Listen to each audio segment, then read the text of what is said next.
বাংলাদেশের বাজারে এই মুহূর্তে যে ফোনগুলো সবচাইতে বেশি আলোচিত তাদের মধ্যে অন্যতম মোটো G96। তো এই আলোচনার পিছনে কারণ তো অবশ্যই রয়েছে।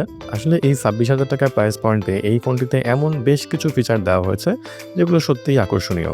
আর উইকনেস তো একটা ফোনে থাকবেই, তো এই সব কিছু নিয়ে আজকে আমরা কথা বলবো। তো চলুন শুরু করা যাক। তো প্রথমে ফোনটির লুকস নিয়ে খুব ছোট করে বলি। যেহেতু ফোনটি কার্ভ ডিসপ্লে এবং এর বেজেলগুলোও বেশ ন্যারো, সুতরাং সামনের দিক থেকে ফোনটি দেখতে বেশ সুন্দর। আর ব্যাকপ্যাডে দেওয়া হয়েছে ইকো লেদার। ফোনটিতে দেওয়া হয়নি কোনো 3.5 মিলিমিটার হেডফোন জ্যাক, তবে রয়েছে সেকেন্ডারি নয়েজ ক্যান্সেলেশন মাইক। ফোনটিতে রয়েছে IP68 রেটিং, সুতরাং পানিতে পড়ে গেলে বা হালকা থেকে মাঝারি বৃষ্টিতেও কিন্তু ফোনটি সুরক্ষিত থাকবে। ফোনটিতে রয়েছে 6.67 ইঞ্চির ফুল এইচডি প্লাস ডিসপ্লে। আসলে এই প্রাইস পয়েন্ট থেকে বিবেচনা করলে ফুল এইচডি প্লাস নিয়ে আসলে কমপ্লেন করার স্কোপ থাকে না।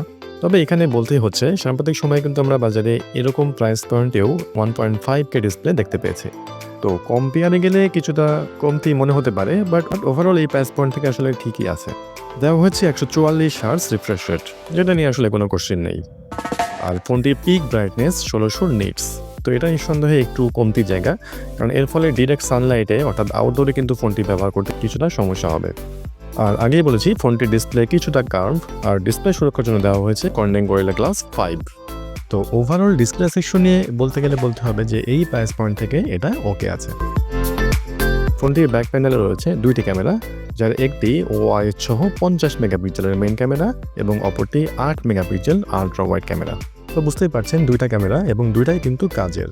যদিও একটি টেলিফটো লেন্সের অভাব অনেকেই বোধ করতে পারেন, তো ক্যামেরা ছবির আউটপুট কিন্তু যথেষ্ট ভালো। ছবিতে ডিটেলস এবং শার্পনেস যথেষ্ট পরিমাণ রয়েছে। অনুকূল লাইটিং পরিবেশন তো বটেই, এমনকি প্রতিকূল লাইটিং সিচুয়েশনেও কিন্তু যথেষ্ট ভালো ছবি ক্যাপচার করছে। আর পোর্ট্রেট মোডে বেশ কয়েকটি ফোকাল লেন্থে ছবি ক্যাপচার করতে পারবেন, যদিও ফোনটিতে কোনো টেলিফটো লেন্স নেই।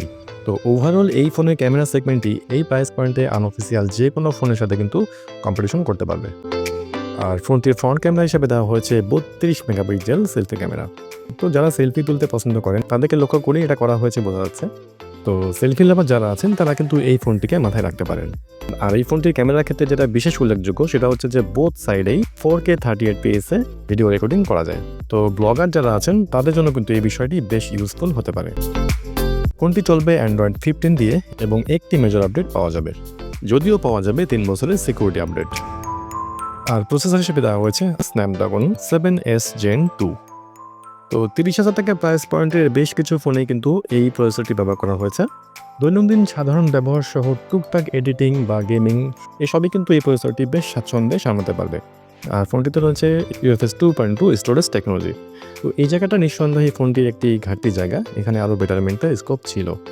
ফোনটি বাজারে দুইটি স্টোরেজ অপশনে লঞ্চ করা হয়েছে, যার একটি 8/128 এবং 8/256। ফোনটিতে রয়েছে 5500 মিলিঅ্যাম্পিয়ার ব্যাটারি এবং 30 ওয়াটের ফাস্ট চার্জিং সাপোর্ট।